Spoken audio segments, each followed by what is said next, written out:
Hello friends, solar चर्चा with Krishna में आपका स्वागत है। मैं कृष्णा श्रीवास्तव। सूर्य मित्र ट्रेनिंग की हमारी प्लेलिस्ट चल रही है जिसमें हमने बेसिक इलेक्ट्रिकल कवर कर लिया है। ठीक है। और आज जो हम यूनिट ले रहे हैं ये basic of solar photovoltaic system and it's component पे है। तो इसे शुरू करेंगे। बहुत सारे टॉपिकों के इसमें कंप्रेस करके रख दिया। आप देखो इतने सारे टॉपिक हैं इसमें। ठीक है। ये यहाँ तक ये टॉपिक है। तो हम क्या करेंगे, इसमें एक एक टॉपिक को रोज लेंगे ताकि वीडियो भी लंबा ना हो और आपको प्रॉपर समझ में आ सके। तो understand terminology use in solar industry. Solar industry में क्या क्या टर्म्स हैं, यूज होती हैं, अलग अलग कंपोनेंट कौन से हैं पीवी सिस्टम के, बेसिक ऑपरेशंस क्या है उनके, आइडेंटिफाई कैसे करते हैं उन्हें, अंडरस्टैंडिंग समझना working of different types of system की। ठीक है। लेटेस्ट टेक्नोलॉजी उसमें कौन सी यूज हो रही है आपकी, कैसे हम कैलकुलेशन करते हैं, कैसे कंपोनेंट देखते हैं।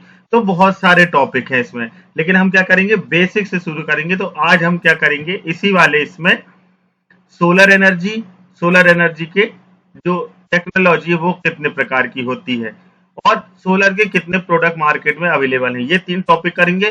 फिर उसके बाद हम आएंगे कंपोनेंट्स पे। तो ठीक है, वीडियो की शुरुआत करते हैं। Solar energy main solar energy 2 शब्दों से बना है। एक है हमारा सोलर, दूसरा है हमारा एनर्जी। एक चीज देखिए, आप यहाँ सन एनर्जी नहीं बोल रहे हैं, हम सोलर एनर्जी बोल रहे हैं। ठीक है। सन सूर्य और सोलर सौर। इसे आप वैसे ही समझ लीजिए जैसे विंड और एयर होता है। विंड एनर्जी बोला जाता है, ना कि एयर एनर्जी। क्यों? क्योंकि सर वो हवा जिसमें प्रेशर हो, तीव्रता हो, वो होता ही है विंड, है ना। इसी प्रकार सोलर एनर्जी सन एनर्जी नहीं बोली जाती, क्योंकि सन मतलब सूर्य, सूर्य की रोशनी। और सोलर हम बोल रहे हैं सौर एनर्जी, मतलब सूर्य से जो प्राप्त हो रही है तीव्रता वाली धूप, रोशनी। ठीक है। या जो उससे तीखे तीव्र मिल रहा है, हमको धूप मिल रही है, तीखी मिल रही है, जिसमें कुछ ना कुछ ऊर्जा है, और दूसरी उसकी गर्मी मिल रही है। अगर दोनों चीज नहीं है, शांत है, सुबह 6 बजे 6:30 की धूप है, तो वो हमारे लिए उतनी यूजफुल नहीं रहती। तो 2 शब्द हैं, सोलर और एनर्जी। पहले हम एनर्जी देख लेते हैं। एनर्जी क्या होती है?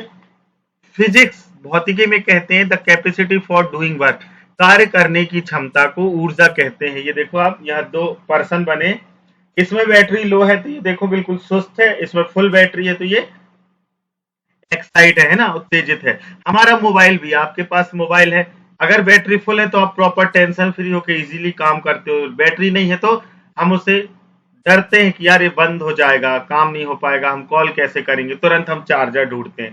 तो कार्य करने की क्षमता को ऊर्जा कहते हैं। ऊर्जा कहाँ से आती है? जैसे इसमें बैटरी में चार्ज है ना, उसी प्रकार हमें खाने से ऊर्जा मिलती है, मोबाइल को उसकी बैटरी जब हम चार्ज करते हैं उससे ऊर्जा मिलती है, हमारी जो व्हीकल है उसमें जो हम उसका फ्यूल डालते हैं उससे ऊर्जा मिलती है। तो किसी भी कार्य को करने के लिए हमें क्या जरूरी है? ऊर्जा की जरूरत है। तो ऊर्जा भी 2 प्रकार के एनर्जी सोर्स होते हैं जिनसे हम ऊर्जा प्राप्त करते हैं। एक है हमारा रिन्यूएबल एनर्जी, दूसरा है नॉन रिन्यूएबल एनर्जी। नाम से ही पता है, री मतलब पुनः, न्यू मतलब नया, एबल मतलब समर्थ। जिस एनर्जी को हम फिर से नई बना सकते हैं, नवीकरणीय कर सकते हैं, वो रिन्यूएबल एनर्जी होती है। और जिसे हम नई नहीं कर सकते फिर से, वो नॉन रिन्यूएबल होती है। तो नॉन रिन्यूएबल हमारी क्या है? फ्यूल है। ठीक है। पेट्रोलियम पदार्थ है, हमारा कोल है, न्यूक्लियर पावर है और नेचुरल गैस है। ये क्या है? ये हमारा नॉन रिन्यूएबल एनर्जी सोर्स में आता है। वहीं अगर मैं रिन्यूएबल एनर्जी की बात करूं तो सिंपल सा है दोस्तों, जो हमें प्रकृति ने दिया है, नेचर की जो ताकत है वो रिन्यूएबल है। सोलर एनर्जी हमारी धूप प्रकृति देती है, बायोमास हरी सब्जी भाजी, ये वनस्पति हमारी प्रकृति देती है, पानी ये हमारा हाइड्रो पावर, ये जियोथर्मल जमीन की भूतापी होती है, और विंड एनर्जी हवा। तो ये सारी चीजें हमारी रिन्यूएबल एनर्जी में आती हैं। तो 2 प्रकार के एनर्जी होते हैं या एनर्जी सोर्स होते हैं। इन सोर्स से जो भी एनर्जी मिल रही है वो क्या कहलाएगी? एनर्जी कहलाएगी। ये जो है ये सोर्स है उसके। तो रिन्यूएबल एनर्जी सोर्स और नॉन रिन्यूएबल एनर्जी सोर्स, तो ये हो गई हमारी एनर्जी। 2 प्रकार की होती है, ये लिखा है इसका टाइप्स। ये इसे डिटेल में कर दिया, थोड़ा अच्छे से आप देख सकते हो। ठीक है। फिर आती है, अब मैं सोलर एनर्जी की बात करते हैं। सोलर एनर्जी मतलब वो एनर्जी जो हमें सूरज से मिलती है। तो solar energy is simply the light and heat that come from the sun. सूर्य से प्राप्त होने वाली तपन, धूप है ना, गर्मी, और जो रोशनी है, ठीक है, वो हमारी सोलर एनर्जी में होती है। ये दो प्रकार की मिल रहे हैं हमें सूरज से, एक हीट मिलती है और एक लाइट मिलता है। हम इन दोनों को अलग अलग टेक्नोलॉजी बोल के, इनके कंपोनेंट और डिवाइस लगा के, इक्विपमेंट लगा के अपने अनुसार इससे जो भी एनर्जी प्राप्त करना है वो कर लेते हैं। जैसे ये फोटोवोल्टिक, ये लाइट में आएगा, इस पे धूप पड़ी, इसने क्या किया, इलेक्ट्रॉन जनरेट किया, है ना, इलेक्ट्रॉन से एनर्जी, इलेक्ट्रिसिटी, इलेक्ट्रिसिटी हमारे इन्वर्टर में गई, इन्वर्टर से बैटरी चार्ज हुई, और हमारे घर का लोड हमने इन्वर्टर कंट्रोलर लगा के ये चला लिया। ये हीट है, ये इसमें से पानी या तेल बहाते हैं, उस पर पूरी कॉन्सेंट्रेट करके हीट करते हैं एक जगह पे कॉन्सेंट्रेट, फिर इसमें से जो पाइप में से पानी बह रहा है वो गर्म हो जाता है, और हम दूसरे साइड पे उसकी भाप लेके उस भाप से टरबाइन चला सकते हैं, दूसरे ऑपरेटर्स चला सकते हैं और उन्हें भी यूज कर सकते हैं।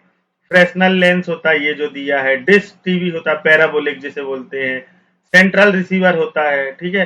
तो ऐसे अलग अलग है, हम डिटेल में आगे देख लेंगे इन्हें। तो सोलर एनर्जी जिससे हमें लाइट और हीट, दो प्रकार के जो कंपोनेंट मिल रहे हैं सूर्य से, उन्हें हम दो प्रकार की टेक्नोलॉजी में बांट लेते हैं। ये इतने प्रकार के कंपोनेंट, मतलब जो मैंने आपको बोले ना, धूप और गर्मी, ठीक है, तपन और रोशनी, इनसे इतने सारे ये जो है, मतलब और भी हैं लेकिन ये मेन है। इतने सोलर पावर्ड के इक्विपमेंट बोल दीजिए, डिवाइस बोल दीजिए, सामान बोल दीजिए, मटेरियल बोल दीजिए, इलेक्ट्रॉनिक्स आइटम बोल दीजिए, ये आपको मार्केट में अवेलेबल है। आप इतनी चीजों को बेच सकते हैं, खरीद सकते हैं, सुधार कर सकते हैं, इंस्टॉल कर सकते हैं, असेंबल कर सकते हैं, ठीक है, ट्रेडिंग भी कर सकते हैं, मैन्युफैक्चरिंग भी कर सकते हैं, रिपेयरिंग भी कर सकते हैं। तो ये सारा इतना बड़ा जगत है, ठीक है। इसमें आपके सारी चीजें देखो, आप एनर्जी प्लांट है, mobile power bank, water heater, sprayer, street light, charging bag, agriculture pump, emergency light, e vehicle charging, garden light, fencing, lamp, लालटेन, cooking system, air condition, mobile charger, fridge, cold storage, fan, traffic light, CCTV. इसके अलावा भी आपका solar का iron आ रहा है, cloth iron आ रहा है, सोलर की वॉशिंग मशीन सिस्टम आ रहा है, क्लीनिंग सिस्टम, तो बहुत सारा है। गार्डन लाइट आती हैं इवनिंग में जो चल जाती हैं। तो ऐसे बहुत छोटे बड़े सारे प्रकार के कंपोनेंट हैं जो सोलर के पावर से हम चलाते हैं। रेडिएशन है हमारी, तो ये रेडिएशन के अलग अलग टाइप दिए हैं, इस पे हम पहले ही पिछले वीडियो में डिस्कशन कर चुके हैं। इरेडियंस क्या होता है, इरेडिएशन क्या होती है, डीएसआई क्या है आपका, है ना, डीएचआई क्या है, जीएचआई क्या है, रिफ्लेक्टेड क्या है। तो ये सारा आपने अगर नहीं देखा है तो आप पिछला वीडियो देख सकते हैं। ये ग्राफ भी हम देख चुके हैं पिछले वीडियो में। ये रेडिएशन हमने बहुत डिटेल में एक्सप्लेन किया था और हमने डिस्कस किया था। ये वही चित्र है जो पहले था, ये लार्ज है तो आप इसे समझ सकते हो। सोलर एनर्जी जो सूर्य से हमें दो कंपोनेंट मिल रहे हैं, हीट, हीट में हम यूज कर लेते हैं हॉट वाटर के लिए, इसके लिए हमें प्लम्बर की जरूरत होती है। लाइट, लाइट है, इसमें इलेक्ट्रिसिटी है और इसमें इलेक्ट्रीशियन की जरूरत होती है। हीट में हम क्या, पैराबोलिक रिफ्लेक्टर और डिश, ऐसे करके बहुत सारी चीजें हैं। और फिर उससे जब हम टरबाइन चलाते हैं, वहां भी इलेक्ट्रिसिटी जनरेट करते हैं, तो वहां भी हमें इलेक्ट्रीशियन की जरूरत पड़ सकती है, ठीक है। ये दोनों प्रकार की टेक्नोलॉजी को बताया है। सोलर फोटोवोल्टिक जो सूर्य की रोशनी पे काम करती है, और थर्मल एनर्जी जो उससे जो धूप मिल रही है उस पे काम करती है। तो ये आप देख सकते हो दोनों में फर्क, ये और ये बिल्कुल अलग है। थर्मल एनर्जी का उपयोग करके हम इलेक्ट्रिसिटी जनरेट कर सकते हैं, और इलेक्ट्रिसिटी का उपयोग करके हम थर्मल एनर्जी जनरेट कर सकते हैं। एक दूसरे से दोनों बनाए जा सकते हैं, ठीक है।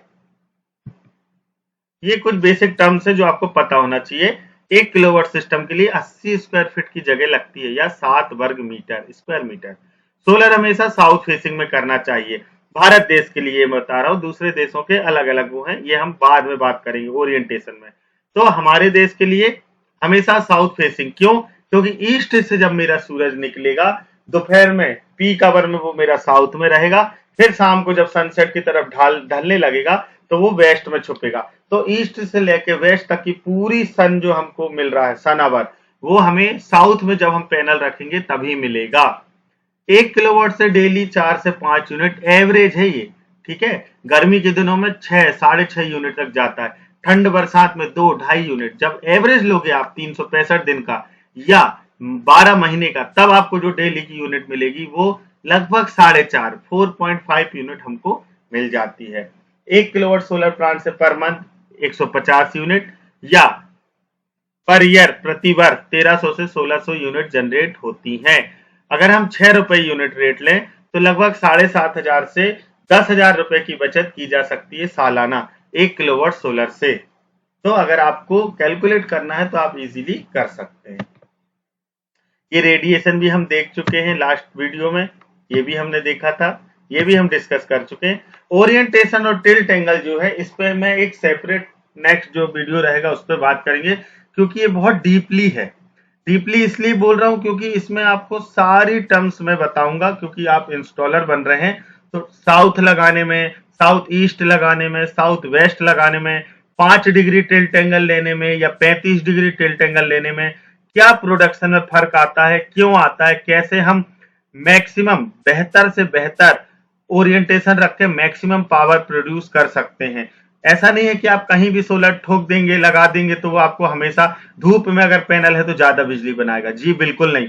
अगर proper orientation, proper tilt angle, proper direction में आपने सोलर नहीं लगाया है तो आप कितनी भी ब्रांडेड कंपनी का सोलर मॉड्यूल लगा लीजिए, आपको प्रोडक्शन नहीं मिलेगा। तो ये एक बहुत डीप टॉपिक है, बहुत इंपॉर्टेंट टॉपिक है। तो इस पे हम नेक्स्ट वीडियो में सिर्फ इसी पे चर्चा करेंगे। हमारा ओरिएंटेशन, टिल्ट एंगल, सन विंडो, सन चार्ट, ठीक है, जेनिथ एंगल, एलिवेशन, ये सारी चीज हम इसके पहले, सेल के पहले तक का ये जो है टॉपिक, ये हम पूरा कवर करेंगे इससे जो नेक्स्ट वीडियो में बनाऊंगा उसमें। तब तक के लिए आज जो हमने पढ़ा, सोलर एनर्जी क्या होती है, कितने प्रकार की होती है, उससे क्या क्या कंपोनेंट मार्केट में अवेलेबल है, ठीक है, तो ये जो बेसिक चीज था सोलर का, ये हमने आज के वीडियो में देखा। उम्मीद करता हूं आज का वीडियो आपके लिए हेल्पफुल होगा। पढ़िए, सीखिए, समझिए, और जो सोलर में काम कर रहे हैं, जो ज्यादा फीस देके नहीं सोलर की ट्रेनिंग ले सकते, उनके लिए बिल्कुल फ्री ऑफ कॉस्ट है। आप जो भी वीडियो है प्लीज इन्हें अपने सोशल प्लेटफॉर्म पे शेयर करिए, ताकि जरूरतमंदों को फ्री ऑफ कॉस्ट में ट्रेनिंग प्रोवाइड हो सके। फिर मिलेंगे नए टॉपिक के साथ, नए चर्चा पे, सोलर चर्चा विद कृष्णा में। तब तक के लिए नमस्कार।